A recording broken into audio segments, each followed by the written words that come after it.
निर्देश तंत्र पढ़ेंगे, लेकिन अजड़त्वीय निर्देश तंत्र से पहले हम आभासी या छद्म बल क्या होता है, यानी सूडो फोर्सेस या फिक्टिशियस फोर्सेस क्या होती हैं, वो पढ़ेंगे। तो मान लिया कोई एक कण है जो एस निर्देश तंत्र में स्थिर पड़ा हुआ है, यानी उस पर कोई बल कार्यरत नहीं है, तो ऐसे में उसका जो त्वरण है वो हमें 0 लगता होगा, क्योंकि वो चल नहीं रहा, उसका त्वरण 0 होगा। और यहाँ पर कोई भी मापन होगा वो उसका त्वरण 0 ही दिखाई देगा। अब मान लिया कोई दूसरा निर्देश तंत्र ले लिया एस डैश, जो कि एस के सापेक्ष ए डैश त्वरण से त्वरित गति करता हुआ जा रहा है। अब इस निर्देश तंत्र से अगर इस कण को देखा जाए तो ये क्या होगा, ये ऐसा लगेगा कि ये जो कण है इसके अंदर से देखने पर ऐसा प्रतीत होगा कि इसके ऊपर एक बल कार्यरत हो रहा है जो कि उसको पीछे की ओर ले जा रहा है, यानी माइनस कुछ इस तरीके का बल उस पर लगता हुआ प्रतीत होगा। यानी वो त्वरित गति, ये कण जो है जो स्थिर पड़ा हुआ है वास्तव में, लेकिन ये त्वरित गति करता हुआ महसूस होगा। और वो सारा क्यों हो रहा है, वास्तव में इस पर कोई बल कार्यरत नहीं हो रहा, लेकिन दूसरे निर्देश तंत्र की त्वरित गति के कारण इसके ऊपर एक बल लगता हुआ प्रतीत हो रहा है।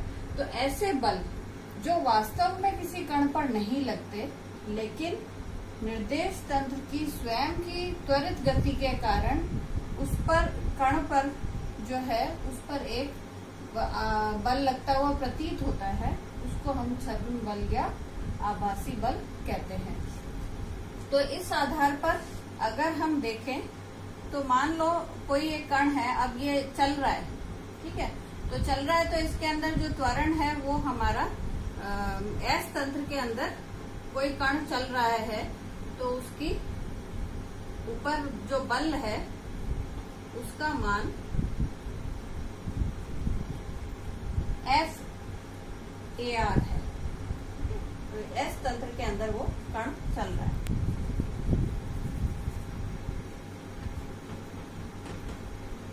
अब क्या है, इसी कण को जो चल रहा है इसके ऊपर अन्य और कोई बल नहीं कार्यरत है, केवल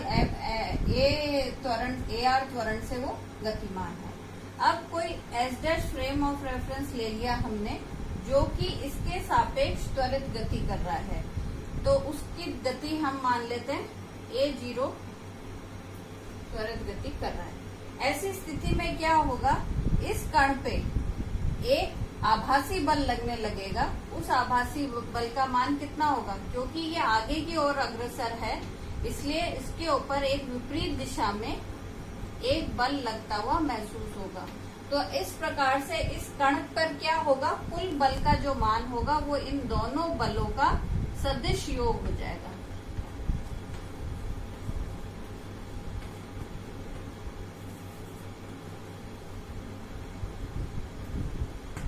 यानी MAR माइनस MA0। तो इस प्रकार से हम देखते हैं कि वास्तव में जो कण का त्वरण है या वास्तव में उस पे जो बल है उससे हमारे को कम बल लगता हुआ दिखाई देता है। ये इसका एक एग्जाम्पल हम ले सकते हैं, जैसे लिफ्ट है, लिफ्ट के अंदर कोई एक व्यक्ति बैठा हुआ है या लिफ्ट है, तो उसका जो भार है वो mg नीचे की ओर होता है और उसका जो नॉर्मल रिएक्शन है वो ऊपर की ओर है। जब ये लिफ्ट रुकी हुई है तो दोनों बराबर होंगे, लेकिन जब लिफ्ट ऊपर की ओर या नीचे की ओर त्वरित गति करने लगती है, त्वरित गति कर रही है, अगर समान वेग से गति कर रही है तब की बात नहीं, हम त्वरित की बात कर रहे हैं। मान लो ये ऊपर A त्वरण से गति करने लगती है, तो हमने क्या कहा था, आगे की ओर अगर गति होगी तो बल नीचे की पीछे की ओर लगता हुआ प्रतीत होगा। ऐसी स्थिति में क्या हो जाएगा, ऐसी स्थिति में हो जाएगा T माइनस mg बराबर ma या T बराबर mg प्लस a, यानी ऊपर की ओर जब लिफ्ट उठेगी तो उस व्यक्ति को अपना भार बढ़ता हुआ महसूस होगा। ऐसे ही अगर वो नीचे की ओर आती है तो फिर वही विपरीत दिशा में बल लगेगा। तो ऐसी स्थिति में क्या हो जाएगा, mg minus t is equals to ma, और इस स्थिति में t बराबर mg g माइनस ए। तो नीचे की ओर जब लिफ्ट आ रही है तो उसको अपना स्वयं का भार हल्का महसूस होना शुरू हो जाएगा। वास्तव में उसका भार कम नहीं हो रहा, उसको महसूस हो रहा है, यानी वो छद्म बल के कारण ऐसा उसके ऊपर एक एडिशनल बल लगता हुआ प्रतीत होता है। ऐसे ही अगर वो फ्रीली फॉल होना शुरू हो जाए तो हमें पता है जब भी कोई चीज फ्रीली फॉल करती है तो उस पर जो त्वरण है वो स्वतंत्रता पूर्वक गिरती हुई वस्तु पर हमेशा त्वरण g के बराबर लगता है। ऐसी स्थिति में क्या हो जाएगा, mg माइनस जी। तो ऐसी वस्तु जो स्वतंत्रता पूर्वक गिर रही है उस पर कोई भी भार लगता, वो भारहीन लगेगी। ठीक है, तो ये सारी चीजें हमने पढ़ी हैं छद्म बल के कारण। अब छद्म बल का ओरिजिन कहाँ से हुआ, उसकी पैदाइश कहाँ से हुई, वो एक निर्देश तंत्र की त्वरित गति के कारण हुई। तो ऐसे निर्देश तंत्र जिनके कारण छद्म बल उत्पन्न होते हैं वो हमारे अजड़त्वीय निर्देश तंत्र की कैटेगरी में आते हैं। वही हमारे अजड़त्वीय निर्देश तंत्र है। अब हम अजड़त्वीय निर्देश तंत्र को पढ़ने के लिए हम मैथमेटिकली उसको समझने का प्रयास करेंगे। उसके लिए हम एक रूपांतरण समीकरण फिर से पढ़ेंगे। घूर्णन तंत्र के लिए रूपांतरण समीकरण, घूर्णन तंत्र के लिए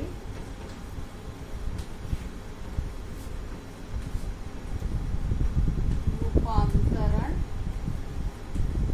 समीकरण।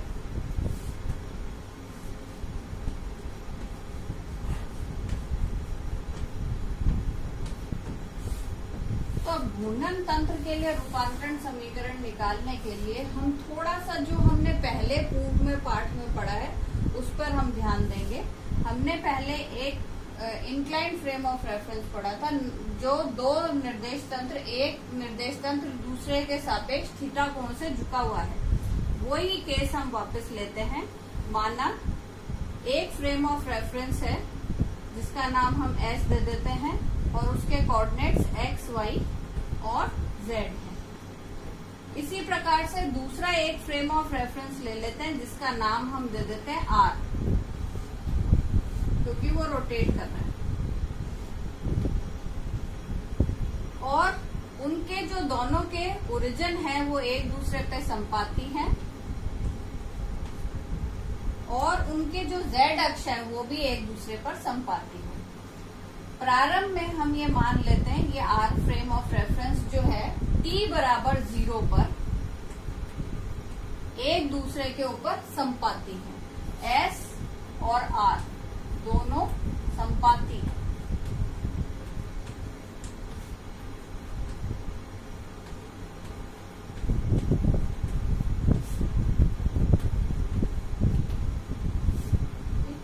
अब कुछ जैसे ही घड़ी आपने ऑन करी, ये R फ्रेम ऑफ रेफरेंस धीरे धीरे S के सापेक्ष घूर्णन करने लगता है और उसका वेग, जो कोणीय वेग है वो माना हमारा ओमेगा है। ओमेगा कोणीय वेग से वो घूमना शुरू हो जाता है। तो t समय पश्चात क्या होगा, t समय पश्चात वो जिस कोण पे होगा उस कोण का मान ओमेगा t के बराबर हो जाएगा। अब ये चीज हमने पहले पढ़ रखी थी कि मान लो दो तल हैं, दो निर्देश तंत्र है जो कि थीटा कोण से, एक फ्रेम दूसरे के सापेक्ष थीटा कोण से जब झुका हुआ होता है तो हमने एक ये पहले हम निकाल चुके हैं। उसमें हमने कोई एक कण है P जिसके निर्देशांक S फ्रेम में x, y, z है और R फ्रेम में x डैश, y डैश और z डैश है। तो ऐसी स्थिति में हमने एक्स डैश और एक्स के बीच में संबंध निकाला था, जो हम दोबारा यहाँ नहीं निकालेंगे, हम उसको काम में लेंगे।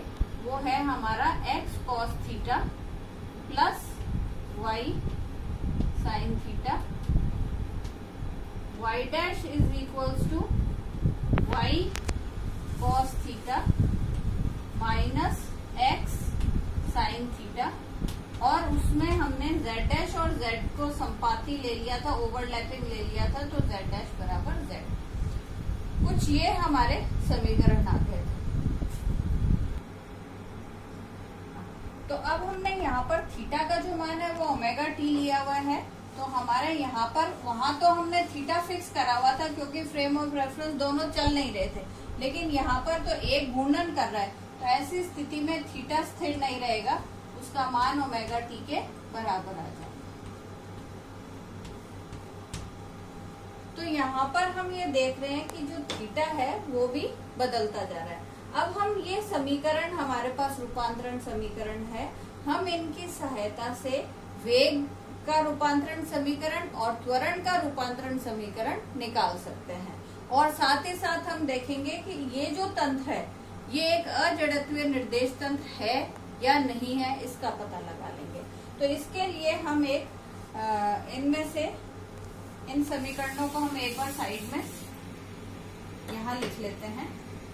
एक्स डैश बराबर x cos omega t plus y sine omega t, y dash is equals to y cos omega t minus x sine omega t. सबसे पहले x का हम अवकलन करेंगे, तो x डैश का अवकलन करेंगे। हम सबसे पहले क्या निकाल रहे हैं, वेग का रूपांतरण।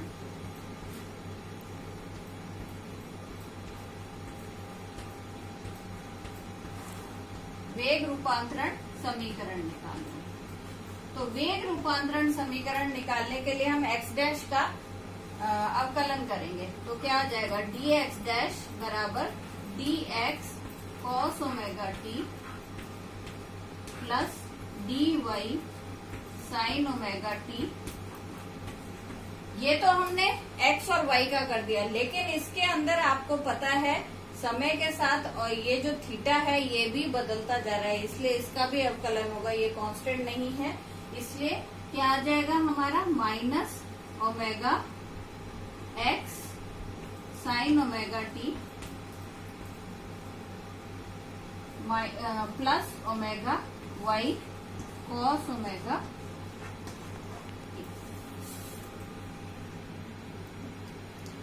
हाँ, तो हम आगे इसी प्रकार अवकलन करते हुए dx डैश का मान कुछ इस तरीके से लिखा, हमने अभी अवकलन किया था, उसमें मैंने क्या करा, अवकलन समीकरण में ओमेगा को बाहर निकाल लिया और dt हमारा कॉमन है, दोनों को कर लिया। अब अगर हम इसको देखें y cos omega t minus x sine omega T, ये वास्तव में y डैश के बराबर है, इसलिए हमने इसकी जगह y डैश लिख दिया। तो आपकी dx डैश क्या हो गई, dx डैश बराबर dx cos omega t plus dy sin omega t plus omega y dash dt। बिल्कुल ठीक इसी प्रकार इसी से हम y डैश का अवकलन करेंगे और उसका भी, उसमें भी हम उसको सिंप्लीफाई करके उसमें मान रखेंगे, तो हमें ये समीकरण प्राप्त हो जाती है जहाँ पर x डैश आ जाता है। जैसे इसमें y डैश आया वैसे ही इसके अंदर x डैश आ जाता है, और dz डैश जो है वो dz के बराबर है। अब हमें इससे ये हमारी जो समीकरणें आई हैं, ये वाली, ये तीनों समीकरणें, ये तीनों समीकरणें हमारी विस्थापन रूपांतरण समीकरणें भी कहलाती हैं। अब हम वेग रूपांतरण समीकरण निकालना चाहते हैं, तो हम संपूर्ण इन समीकरण को dt से भाग लगा देंगे। तो सबसे पहले हम x वाली समीकरण को भाग लगाएंगे, तो ये dt से भाग लगा दिया हमने, यहाँ पर से dt हट गया और कुछ इस तरीके की समीकरण आपको प्राप्त हो गई। अब हमें पता है dx by dt वेग होता है, तो हमने इसको ux लिख लिया, इसको हमने uy लिख लिया, और क्योंकि ये x डैश है इसलिए हमने इसको वेग ux डैश लिख लिया।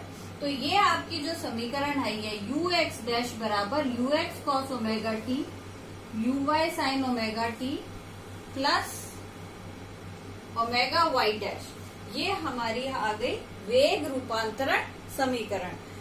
इसी प्रकार से y के अंदर अगर हम dt से भाग लगा दे y वाली विस्थापन समीकरण में, तो हमें यू वाई डैश प्राप्त होता है। और ऐसे ही हम तीसरी z की विस्थापन रूपांतरण समीकरण में लगा देते हैं, dt दोनों तरफ लगाएंगे तो हमें z के सापेक्ष वेग की रूपांतरण समीकरण प्राप्त हो जाती है। तो हमने यहाँ पर वेग रूपांतरण समीकरण तीनों देख लिए। अब हम त्वरण रूपांतरण समीकरण निकालेंगे। त्वरण रूपांतरण समीकरण के लिए हमें इन तीनों रूपांतरण समीकरणों को t के सापेक्ष अवकलन करना पड़ेगा। तो हम x का अवकलन करते हैं। यहाँ पर हमारा ux का अवकलन के साथ साथ cos ओमेगा t का अवकलन भी होगा और उधर ओमेगा y डैश का भी अवकलन होगा। तो हमारे को जो अवकल समीकरण है कुछ ऐसी ही प्राप्त होती है, जिसमें इतनी सारी टर्म्स होंगी। एक बार हमने ux के सापेक्ष कर दिया, दूसरी बार cos ओमेगा t का डिफरेंशिएशन कर दिया। अब इसके अंदर समीकरण को हम थोड़ा सा सिंप्लीफाई करें तो इसको तो हम ऐसे ही वापस लिख दिया, लेकिन इसके अंदर से अगर हम ओमेगा कॉमन ले लें तो आपकी ये समीकरण कुछ ऐसा रूप ले लेती है, u y cos omega t minus u x sine omega t minus u x sine omega t u y cos omega t. तो इसकी जगह हम इस समीकरण से मान रख देते हैं। तो मान कितना हो जाएगा, यू वाई डैश है और इधर ये आ जाएगा प्लस ओमेगा एक्स डैश। तो मैंने यहाँ पर वो मान रख दिया और इसको मैंने d y dash by d t है, इसको यू वाई डैश लिख दिया। तो इस प्रकार से हमारे को ये समीकरण प्राप्त हो गई। अब अगर हम इसको ए एक्स डैश त्वरण हो गया, ये D you by d T वेग है, वेग के सापेक्ष टी का सापेक्ष उसका अवकलन है, तो ये त्वरण हो गया। तो ए एक्स डैश बराबर a x cos omega t plus a y sine omega t plus ये देखो यहाँ पर ये दोनों सेम है, ये टर्म्स ऐड हो गई 2 ओमेगा यू वाई डैश और ओमेगा से ये गुणा करने के कारण plus omega square x dash. तो ये हमारी क्या हो गई, ये एक्स दिशा में वेग त्वरण की रूपांतरण समीकरण हमें प्राप्त हो गई। ठीक इसी प्रकार से अब हम सेकंड जो इक्वेशन है यू वाई डैश की, उसको भी टी के सापेक्ष अवकलन करते हैं और उसको सिंप्लीफाई करने पर हमारे को y दिशा में त्वरण रूपांतरण समीकरण कुछ इस प्रकार से प्राप्त होती है और z की हमारी सेम ही रहेगा। तो अब हमने इस प्रकार से देख लिया कि ये जब एक निर्देश तंत्र दूसरे निर्देश तंत्र के सापेक्ष नियत कोणीय वेग से अगर घूर्णन कर रहा है तो उसके अंदर जो किसी भी कण का जो त्वरण है वो कुछ इस तरीके से दिखाई देगा। अब हम ये मान लेते हैं जो हमारा पहला निर्देश तंत्र है वो एक जड़त्वीय निर्देश तंत्र है और उसके अंदर जो त्वरण है वो कण पर कोई त्वरण कार्य नहीं कर रहा। ऐसी स्थिति में एस निर्देश तंत्र में हमारे त्वरण क्या थे, ए एक्स ए वाई और ए जेड, उनको हम लिख सकते हैं D square x by d T square और इस प्रकार से लिख सकते हैं। अगर कोई कण पर कोई त्वरण कार्य नहीं कर रहा तो इन सभी के मान 0 होंगे। अब ये मान अगर 0 है तो हम ax डैश में अगर ये मान 0 रखें तो ये मान 0, ये मान 0, लेकिन ax डैश का मान कितना हो जाएगा, ax डैश का मान होगा 2 omega u y dash plus omega square x dash. इसी प्रकार से अगर ए वाई डैश देखें it is also not 0, a z dash क्योंकि ओवरलैपिंग है इसलिए ये दोनों एक जैसे से दिखाई देंगे। तो इससे हमें क्या सिद्ध हुआ कि किसी कण पर अगर एस जड़त्वीय निर्देश तंत्र पे कोई त्वरण नहीं लग रहा तो आर निर्देश तंत्र के अंदर भी उस पर कोई त्वरण लगता हुआ प्रतीत नहीं होना चाहिए था, 0 होना चाहिए था। लेकिन यहाँ पर तो नॉन जीरो टर्म्स आ रही है, नॉन जीरो टर्म्स आ रही है, इसका मतलब इससे ये सिद्ध होता है कि जब कोई निर्देश तंत्र दूसरे निर्देश तंत्र के सापेक्ष नियत कोणीय वेग से घूर्णन करता है तो वो एक अजड़त्वीय निर्देश तंत्र होता है। धन्यवाद। अब हम इसके अंदर आगे पढ़ेंगे, इसका त्रिविमीय मतलब 3 दिशाओं में, अगर हम अभी हमने z को ओवरलैपिंग ले लिया, अगर हम तीनों दिशाओं में पढ़ें और उससे हम एक अजड़त्वीय निर्देश तंत्र का क्या समीकरण निकलेगा वो निकालेंगे अगले लेक्चर में।